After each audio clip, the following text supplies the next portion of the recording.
Hi, my name's Stuart Lynch. Have you ever been confused when you have to use self lowercase versus self uppercase in Swift? Well, trust me, you're not alone. In today's video, we'll demystify the differences between self and self in Swift. Whether you're dealing with instance properties, closures, or type-level operations, understanding this will help you write cleaner and more understandable code. By the end of this video, you'll know exactly when to use self or self, and how to avoid common pitfalls, and even master a few advanced techniques. Whether you're a Swift beginner or an experienced developer, there's something here for you. I love getting your feedback, so tap the thumbs up button if you enjoyed this video and leave a comment below. Make sure you subscribe to the video and ring that bell to get notifications of new videos. And if you want to support my work, you can buy me a coffee. There is a starter project for this video, and if you want to work along with me, you can download it from the GitHub repository. A link's in the description. It's a Swift playground, so make sure you download the starter playground branch. The completed playground branch contains the completed source code for the video. Just download the zipped file. It's a playground book and is using Markdown for text descriptions. So if your view doesn't look like this and instead looks like this, make sure you choose Show Rendered Markup from the Editor menu. The introductory page has direct links to all of the playground pages, and these are the same as the ones that would appear in the navigator. So let's start with the lowercase self. And in Swift, the lowercase self is a keyword that refers to the current instance of a class, a struct, or an enum. And think of it as an instance talking about itself, like saying, "Hey, it's me," within your code. Most of the time, Swift doesn't require you to explicitly write self because it can infer what you mean. But there are specific situations where using self is necessary or helpful, like resolving name conflicts between instance properties and method parameters, or making it clear you're referencing to the current instance inside closures, or emphasizing instance-level properties or methods for readability. So let's create a class for a person. And I'm going to create a single property called name, and I'm going to make sure that it's assigned an empty string. And then we can create an instance of the person simply by creating a new person object. And then the name will be an empty string. Swift's type inference will know that since the empty quotes is a string, it will, because of type-safe nature of Swift, guarantee that anything that you assign to the name property in future will have to be a string. And because this is a class, every property must be initialized. So this means that if we remove the empty quotes, we now must specify explicitly that the name property will be a string property. And we will also have to create an initializer. Well, the initializer is a function, and you must either add a parameter for each property that doesn't have an assigned value, or simply assign one in the body of the initializer, like this. So we can uncomment out our person now, and all is well. This is exactly the same as the original. Well, if we want to be able to provide a name at the time of creation, we need to provide a parameter for the name in the initializer. So let's create a new class called person2 with a single name variable that is again a string. Well, this time in the initializer, we'll add a string with a parameter that has a label new name. On creation, then we'll be able to assign the new name parameter to the name. So when we create a new object like person2 of type person2, a string argument is required. Well, it's often the case, however, that the parameter label used in the initializer is the same as the name of the property. And in fact, that's exactly what Xcode will do for you. So let's create a third person type class called person3 with the name property once again. But for the initializer, I'm going to use name as a label. Now, we want to assign to the instance variable name the name from the initializer's parameter. And this is where we'll need to be specific, because right now, with that error telling us that name is a lit constant, it's assuming that this first name is the parameter. So to distinguish the two, we say that we want the instance property, so we use self.name. Now, the nice thing is that Xcode knows that this is really what we want to be able to do. So if I remove the initializer and then type init again, Xcode's completion will generate that for us. So just for completeness sake here, let's take a look at a struct that is a person, but it will not require that we create an initializer. The person struct this time simply has the variable name. And if we try to create an instance of this person, you'll find that you get an initializer with an argument of name already. And this is because Swift creates what are known as member-wise initializers, and they are equivalent to the code completion in that previous example of the class. Now, there's no reason why you couldn't override this and create your own initializer. In fact, just as an aside, I'm going to create a new Xcode project because this doesn't work in the playground. You can just watch me here for a second. When the project's been opened, I'm just going to go to the content view. And then outside of the view struct, I'm just going to create a new person struct with a single name property as a string, just as we've done previously.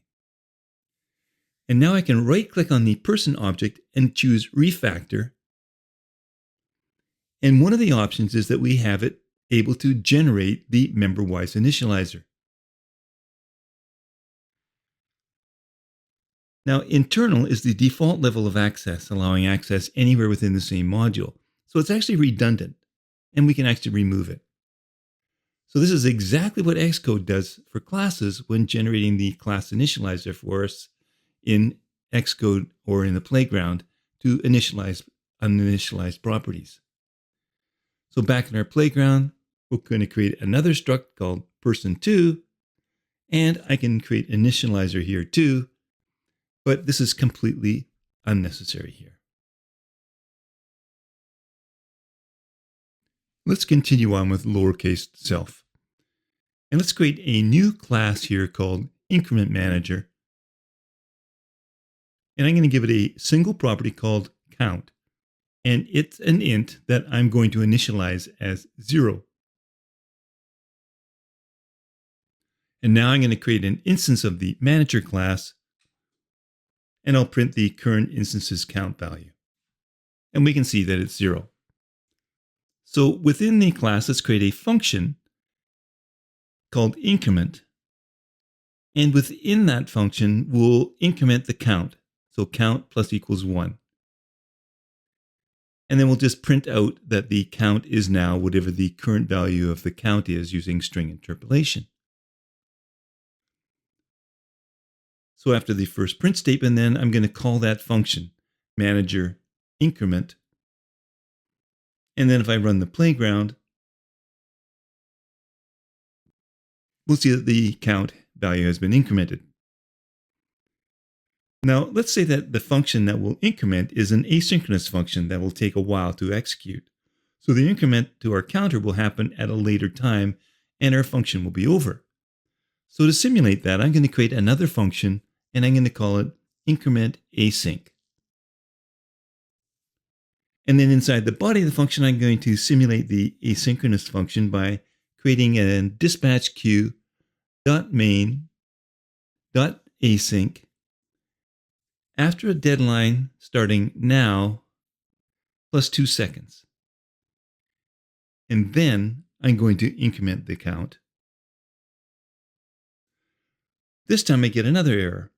Reference to property count in closure requires explicit use of self to make capture semantics explicit. Well, this is a function that we are using in a closure as an argument to a dispatch queue.main.async after, and inside this closure we're accessing the count, which is a property of the increment manager instance.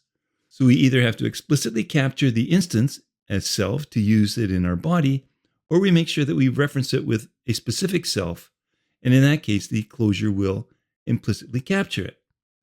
So we have two choices here. We can reference self explicitly like this, and then print out the result to the console in a sentence here. Within the string interpolation, I'll still need to provide the self for the count. Now we can call this function and run the playground. All is well. After 2 seconds, the count is now 2. Now, instead of explicitly specifying self, we can capture self explicitly to enable implicit self in the closure. So Xcode will fix this for us if we choose that option. So we don't need the self in the string interpolation either. So we have 2 ways to resolve that capturing of self. So let's take a look at another example.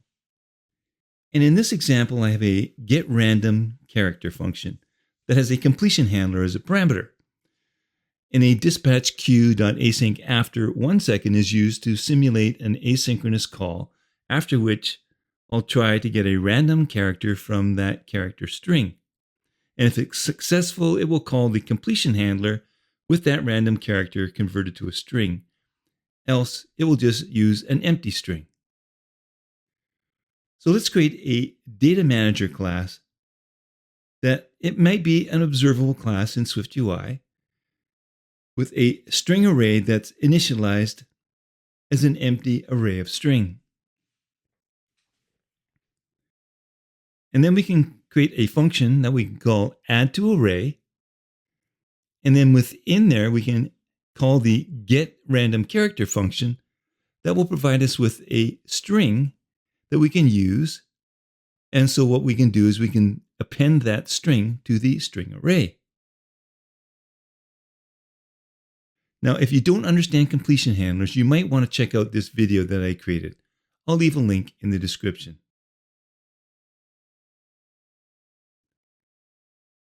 Now, this is going to give us the same error that we had in the closure example, because completion handlers are just closures.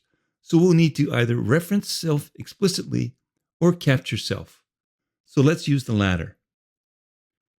However, since our function is escaping and it's asynchronous, the completion closure could outlive the instance. So you might want to capture self in the function instead as a weak reference, and thus avoiding any retain cycles.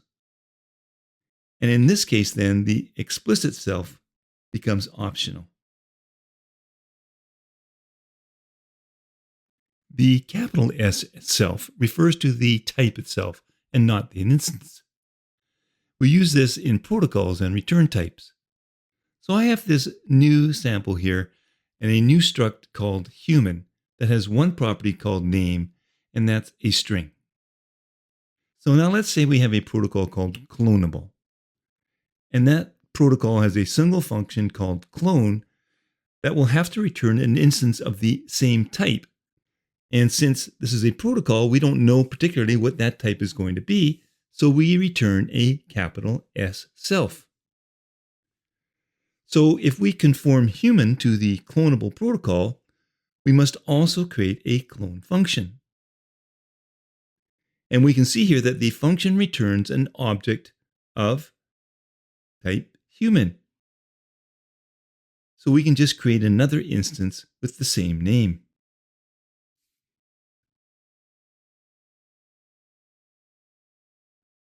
So now let me create an instance. So I'll let me be a human whose name is Stuart. And then I'm going to create my son by taking me and cloning me. And then if you option click on the my son, you'll see that indeed he is human. Although sometimes I wonder. Now, another common place that you'll find self is in factory methods. For example, consider this struct in the next example where we have a car with a make and model property, and the enum v type is a case of either a sport, an SUV, or a sedan. So we can create a static factory method that will create a new car if we specify a vehicle type, and in that case, we can return an object of the same type. So we can specify self here. And then we can simply switch on type, which is the parameter. And then for each case, we can initialize and return a new car, specifying the make and the model. So for example, for a sport car, it could be a Ferrari, and it could be a model 488 Spider. For the SUV type, it could be a Kia, and the model could be a Sportage. And for the sedan, make could be a Honda, and the model could be an Accord. So to create a new car object, we can use the factory method on the type and provide a type. And with my recent case, my purchase was an SUV. And if I run and print this out, I can see that I got a new Kia Sportage. It's a PHEV, by the way, and I love it. Well, we've already seen a bit of this that we're going to use in this view where we mix lowercase and uppercase self. But let's just go a little further and see the difference between both of those. Now, if you want to create an extension on a Swift type, you can do that, but we have to create it outside our examples. So let's create an extension on the int type. And then within the extension, we can create a function called squared that will return an object of the same type. So we don't have to specify int. We can specify it's going to return a self, capital S. And then in the body, we'll take that specific instance of self that we're applying this function to, which is lowercase self, and multiply it by itself. And that's what's going to be returned. So in the code, for example, we could print out 10 dot squared.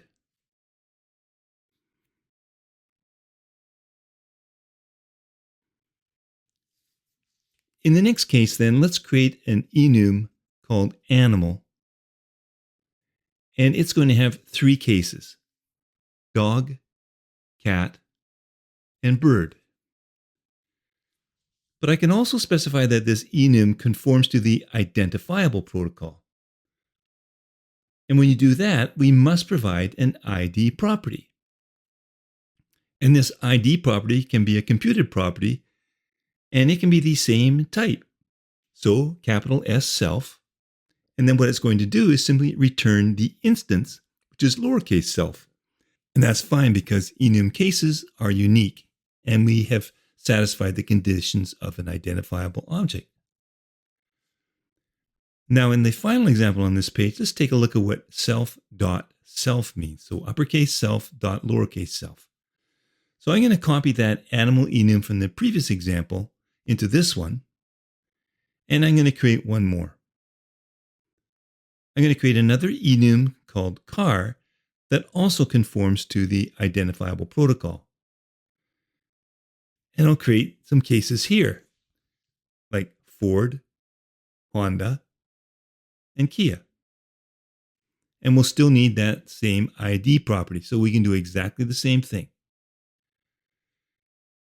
Now, outside of this code block, I'm going to create an extension on the identifiable protocol. And I'm going to create a function called type that is going to return the capital S self dot type. And so what we return is self, which is the type, dot lowercase self, which is the instance. So let's just see what that does for us. Let's create an instance of each enum. So for example, first, my dog, let Rupert be an animal type, and the case is a dog. And then I'll create another instance of an enum of a car and specify Kia, which is mine. So now let me print out what we get. So I'm going to print Rupert is a, and then use string interpolation to print out the result of calling the type function on the Rupert instance. And then I'll follow this by displaying the string and is a,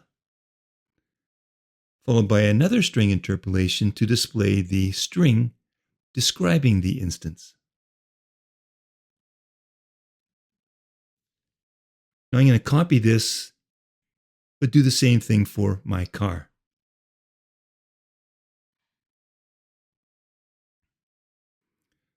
So if I run this in the playground, I get to see the type and the case displayed.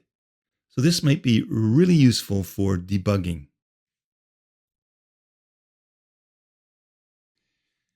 The last use of self that I want to cover is the self KeyPath. And you see this a lot in SwiftUI. So consider this SwiftUI view here. If I reveal the preview, and I can do this in a playground because we have imported the playground support and set live view to the content view, we can execute the playground page. So using Command Option Return displays the preview.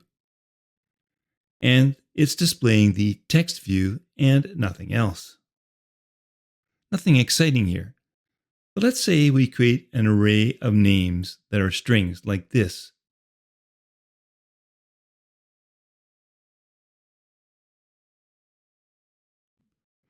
Now, I want to display these in a list. And a list in SwiftUI can iterate over an array to give us a name which is a string as an iterator. And we can use that to display a text view with that string. Now the error is telling us that it requires that string to conform to identifiable. Now to conform to identifiable, we'll need an ID property, and since this is a simple type, we'll need to create something that will represent a unique ID instead. Now since all of our strings are unique, we can simply use the self KeyPath for the iterated object as the ID.